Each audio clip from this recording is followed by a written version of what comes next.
Halo semuanya, Sawadee-krab. Selamat datang di segmen analisa dan kita update kembali ya terkait dengan perkembangan terbaru kasus Teng Monida langsung dari Thailand. Hari ini di berbagai media lokal Thailand kita disajikan dengan drama dari Por atau siapa namanya itu Tanupat Letar Wewit. Agak susah namanya ya, Mr. Tanupat ya atau Por ya.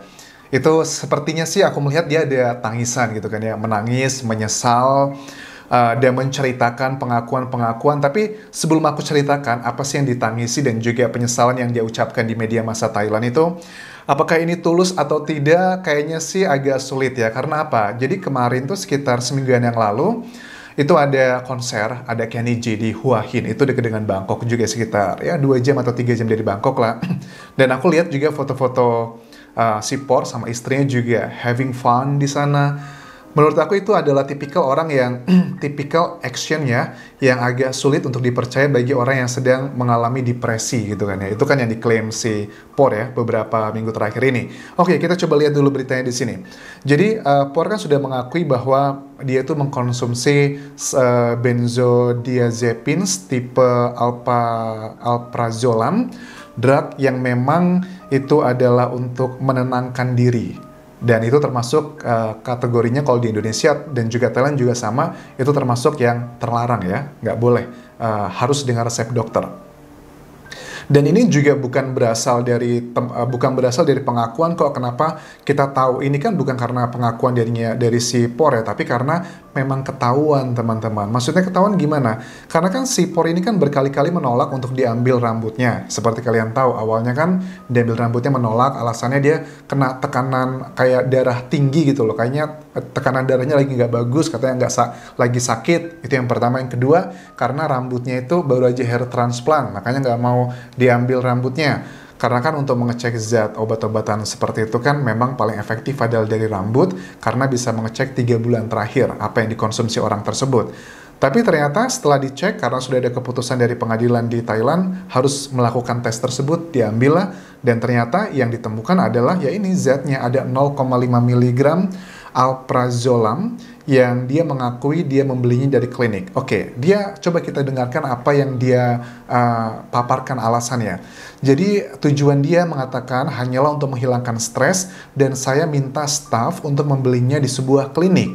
Dan dia mengakui bahwa selama seminggu terakhir, jadi di bulan Februari ya, seminggu terakhir itu dia sulit tidur katanya. Saya minum 1 tablet dan setelahnya saya merasa rileks dan ngantuk. Oke. Tapi dia mengakui itu adalah baru pertama kali dia mengkonsumsi itu. Ini bagian menurut aku nggak percaya sih. Kayaknya pengakuan dari Por ini kok aku 90% nggak percaya ya, dari mulai tangisannya, pengakuan dia pertama kali, tujuannya. Karena kalau aku lihat dari rekaman CCTV yang beredar di media massa, aku nggak melihat kok gerakannya tubuhnya, bayangan CCTV di speedboat itu Por terlihat ngantuk, terlihat lemes, kesannya kayak yang lunglai gimana gitu. Apalagi dikuatkan pada saat menjelang jam 12 malam di tanggal 24 Februari tersebut, di hari kejadian ya. Kan mereka sudah tiba di dermaga Bangkok, itu kan jam 12 kurang. Media sudah merekam mereka. Aku nggak melihat tubuhnya si Por yang lemes gimana gitu. Jadi artinya kalau dia bilang itu hanya buat dia lemes, ngantuk, itu kayaknya indikasi untuk menghapus dugaan-dugaan mereka yang curiga bahwa Por melakukan kekerasan ke Teng Monida. Katakan kalau orang lagi ngantuk, lemes, gak mungkin dong melakukan hal seperti itu. Itu adalah indikasi untuk menuju ke sana yang aku tangkap. Bahkan juga ditambah dengan penjelasan dari Mr. Genius di pemaparan terakhir kemarin. Terus juga bagian ini bagi aku lebih pencarian kayak apa tuh namanya, mencari simpati aja sih. Dia menangis, melakukan katanya menyesal dan sebagainya. Tapi sekali lagi ya, aku nggak percaya dengan ini. Apakah kalian percaya kalau dia menyesal gitu, depresi lah dengan kasus Teng Monida ya? Mungkin depresi, stres adalah, siapa yang nggak ada stres gitu ya, dibahas di media nasional Thailand. Tapi stresnya itu bukan menjadi jaminan bahwa dia menceritakan kebenaran gitu ya. Karena yang sedang kita cari ini adalah kebenaran ya teman-teman, bukan lagi tentang apa ya, tentang sesuatu hal yang melihat reaksi dari dia gitu kan, mentang-mentang sedih, kecewa, kita lantas simpati. Ya ada simpati boleh-boleh aja, tapi kan kita sama-sama sedang mengawal kasus Teng Monida untuk mencari tahu kebenarannya, karena aku pun secara pribadi agak sangat sulit untuk dipercaya jika Teng Mo murni karena kecelakaan aja. Pasti ada sesuatu hal di balik ini semua yang tidak hanya sekedar karena pasal kelalaian. Oke, sekarang kita beralih adalah mengenai Ibu Panida dan juga Mr. Jenius. Ini Ibu Panida itu beberapa kali diinterview di media lokal Thailand, baik TV dan juga media cetak ya, itu terkesan sangat kesel dan juga marah-marah dengan Mr. Jenius. Bahkan dia dengan tegas mengatakan begini, "Coba Mr. Jenius, saya yakin ada orang di balik langkah Anda. Sebutkan siapa orangnya."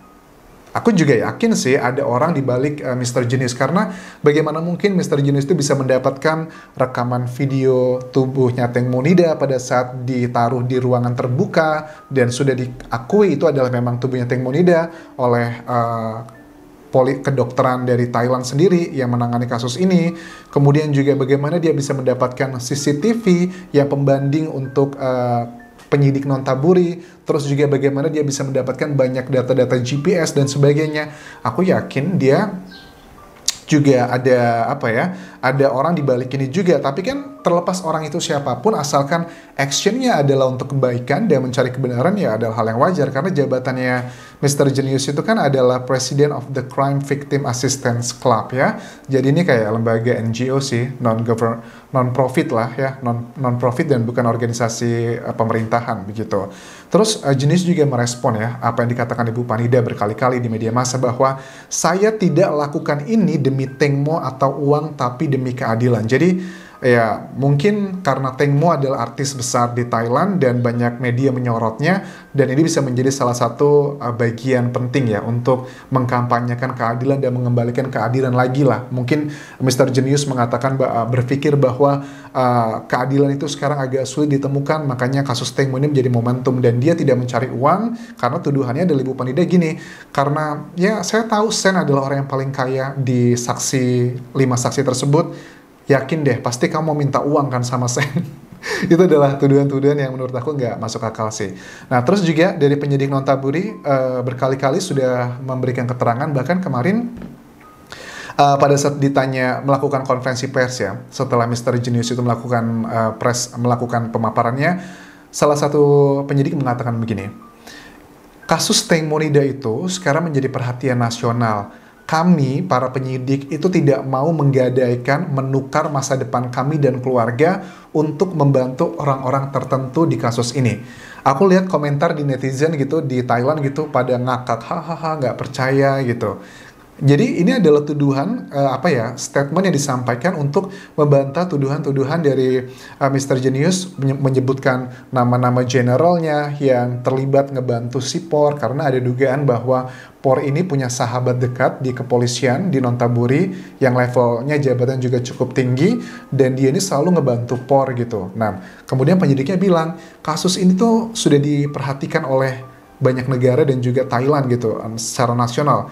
Dan kalau kita ikut campur ngebantu, itu pasti kita akan ketahuan dan pasti kita akan kehilangan masa depan. Saya nggak mau mengorbankan karir dan juga keluarga saya demi ngebantu orang-orang di kasus ini. Jadi percaya deh, kita itu nggak ada yang main-main di kasus ini, nggak ada yang melakukan nepotisme atau melakukan pembuatan evidence palsu seperti yang dituduhkan oleh Mr. Jenius. Apakah kalian percaya dengan statement tersebut? Bagi aku pribadi, mungkin hanya sebagian oknum yang seperti itu, tapi juga masih banyak kok polisi-polisi yang jujur. Karena bagaimana mungkin kalau si Mr. Jenius mendapatkan rekaman dari Teng Monida, tubuh Teng Monida yang dikeluarkan dari peti es ya, freezer gitu, kalau tidak ada oknum yang masih jujur. Oknum ini adalah orang-orang yang masih di lingkungan kepolisian juga yang mengirimkan rekaman tersebut ke Mr. Jenius. Bagaimana mungkin? Karena kan area tersebut adalah area restricted area, hanya untuk orang-orang yang bekerja di situ, yang itu merupakan rumah sakit kepolisian di Thailand.